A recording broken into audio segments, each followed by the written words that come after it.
TT Limited issued 20,000 10% convertible debenture of rupees 100 each with a maturity period of 5 year.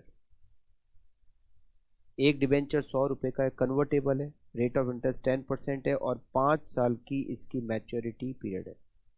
At maturity, the debenture holder will have the option to convert the debenture into equity share of the company in the ratio of 1:5, 5 share for each debenture.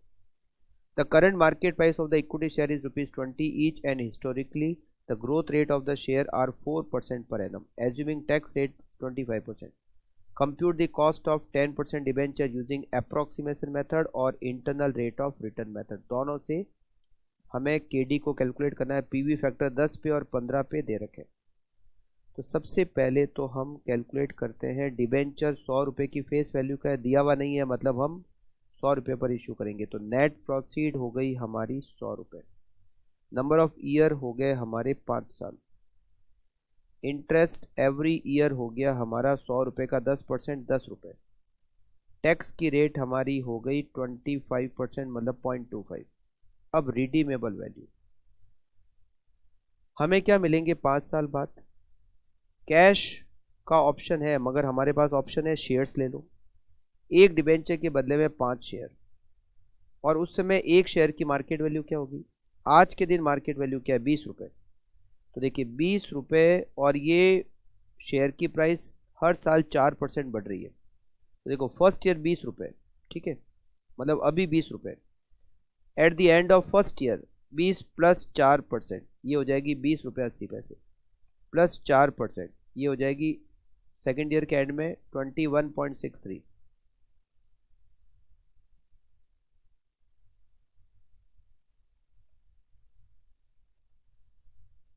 Plus third year के and में plus 4% हो जाएगा 22.49, plus 4% fourth year के and में 23.397, plus 4% fifth year के and में हो जाएगा 24.33 at the end of fifth year. एक शेयर की मार्केट वैल्यू हो जाएगी 24.33, और हमें कितने शेयर मिलेंगे, 5. तो रिडीमेबल वैल्यू 24.33 इंटू 5, 121.65. अब डिबेंचर होल्डर को अगर कैश मिले 100 रुपये और एक इक्विटी शेयर मिले जिसकी वैल्यू 121.65 होगी, तो दिखती बात है वो इक्विटी शेयर को ही ऑप्ट करेगा. तो रिडीमेबल वैल्यू 121.65. सबसे पहले केडी कैलकुलेट करते हैं अप्रोक्सीमेशन मेथड. अप्रोक्सीमेशन मेथड मतलब आपको फॉर्मूला लगाना है. KD equals to interest 1 minus T plus R V minus N P divided by N.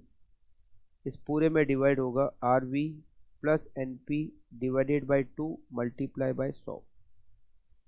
Interest है 10 rupees, 1 minus 0.25, redeemable value 121.65, net proceed 100, number of years 5.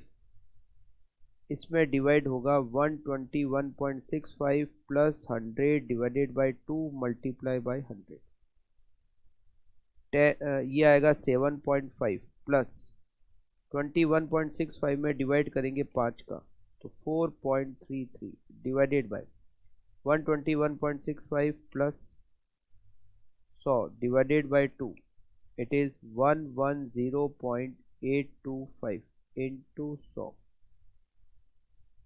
7.5 plus 4.33 divided by 110.825 into 100, it is 10.67%.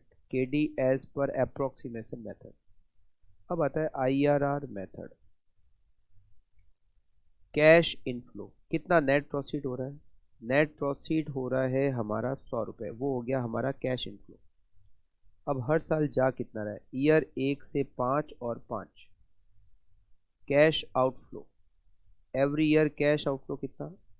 Interest कितना है 10 रुपये, उस पर tax का benefit minus करके net outflow होगा 7.5 every year और 121.65 रिडीमेबल वैल्यू.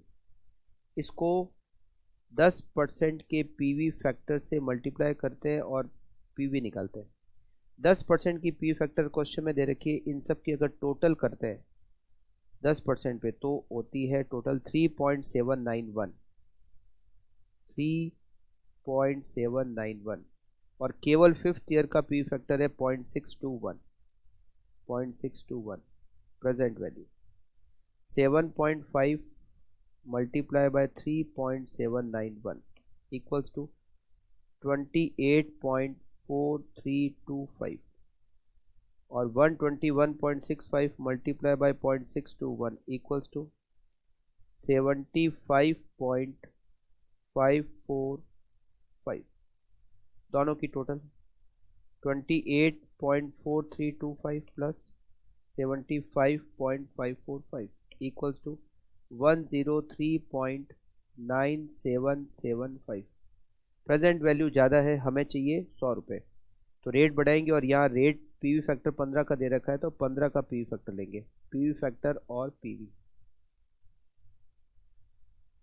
15% पे 5 साल के पीवी फैक्टर अलग अलग दिए हुए जोड़ लेते हैं। 0.87 प्लस 0.756 प्लस 0.658 प्लस 0.572 प्लस 0.497, 3.353, 3.353 और लास्ट ईयर का पी फैक्टर 0.497, 0.497। 7.5 मल्टीप्लाई बाय 3.353, 25.1475 और 121.65 multiply by 0.497, 60.46 total 25.1475 plus 60.46 total होती है 85.6075। रेट और 10 और 15 के बीच में, क्योंकि आउटफ्लो 100 का है, तो के डी इक्वल्स टू 10% प्लस 10 और 15 के बीच में 5% का गैप है। 10 की पीवी 103.9775 और 15 की पीवी 85.6075 में डिफरेंस है 18.37 का। हमने किसको बेस लिया? 10 को। यहाँ से यहाँ की पीवी से आउटफ्लो का डिफरेंस है 3.9775। 5 डिवाइडेड बाय 18.37 मल्टीप्लाई बाय 3.9775 जो आएगा, इसमें 10 ऐड करेंगे तो 11.08%। इट इज़ के डी।